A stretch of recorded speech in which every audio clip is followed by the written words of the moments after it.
Have you ever wondered what really makes your favorite animated movie come to life? Or, how your phone just magically knows the fastest way home? Well, the answer is literally all around us, and it's woven into just about every piece of tech we use. So today, we're going to demystify the basics of programming, that invisible force that's building our entire modern world. All right, first up, let's pull back the curtain and see just how deep this rabbit hole goes. You'll be surprised to see how code is part of, well, almost everything. From our entertainment to how we explore the universe, its impact is way bigger than you might think. So as we look at the next few images, you're going to see some things that seem like they have absolutely nothing to do with each other. But I promise you, they all share one single powerful connection. Try to guess what it is. Okay, so on one side, you've got the pure magic of animation, right? Bringing an entire world to life. And on the other, you have a self-driving car that's making thousands of split-second decisions just to navigate down the street. They seem like they're from totally different planets. Now, how about this for a contrast? The Hubble Space Telescope, it's capturing images from the deepest, darkest corners of the cosmos. And then you've got this tiny little smart contact lens that could, one day, literally change how we see the world.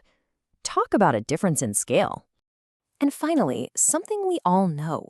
You've got a smart thermostat on the wall that learns your daily routine to save a little energy, sitting right next to the smartphones that have pretty much become a part of us.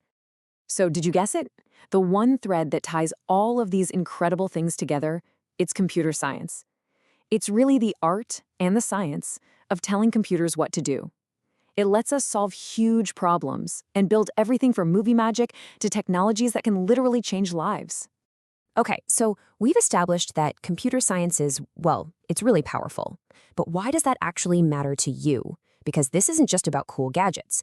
It represents a gigantic and fast-growing opportunity for people all over the world.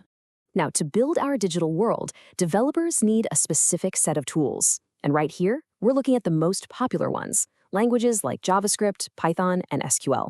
Think of them like a carpenter's toolkit. You need the right tool for the right job. And believe me, this industry has some serious economic power behind it. Get this, $3 billion. That's the projected value of just IT exports from Pakistan for this year.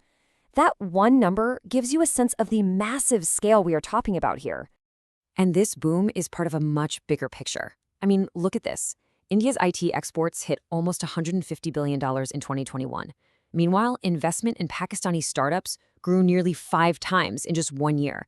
The digital economy isn't just growing, it's exploding. So with all these complex tools and mind-boggling numbers, you might be thinking, okay, I've got to be a math genius or learn to think like a robot to be a part of this. But what if I told you the single most essential skill is actually something much more human? So let's see, what do you think is the most critical skill for a programmer? Is it thinking like a computer?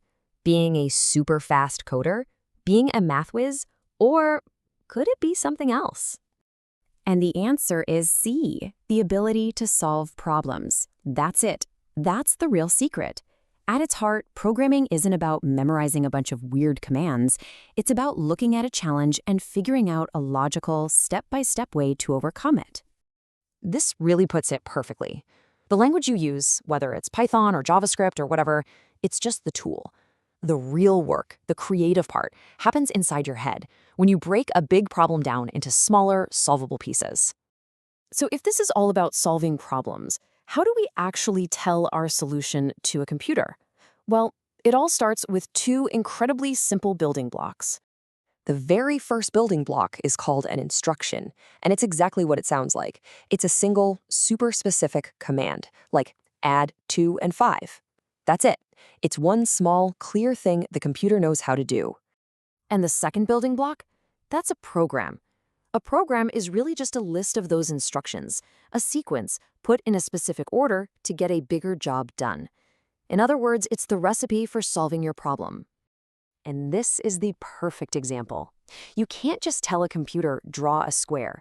Instead, you write a program for it. You break the problem down into simple instructions, one step at a time.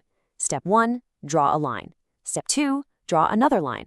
And before you know it, a shape we all recognize pops up from those simple little commands. All right, this is where it all clicks into place. We've just seen that a program is nothing more than a series of simple instructions. So now, Let's connect that tiny idea all the way back to those huge, complex worlds we saw at the very beginning. I mean, just look at this. This shows you the incredible jump from simple to complex. On the left, you've got those basic building blocks we talked about, drawing a line, adding two numbers. And on the right, you have the absolutely amazing things they create when you combine millions of them. A self-driving car is, at its very core, just an incredibly long and clever sequence of simple instructions. It's wild when you think about it. So we'll leave you with this thought to chew on. We've seen how just 4 simple steps can create a familiar shape. It really makes you wonder, doesn't it? If that's what's possible with just 4 instructions, what kind of problems could you solve with 100, 1,000, or even 1,000,000?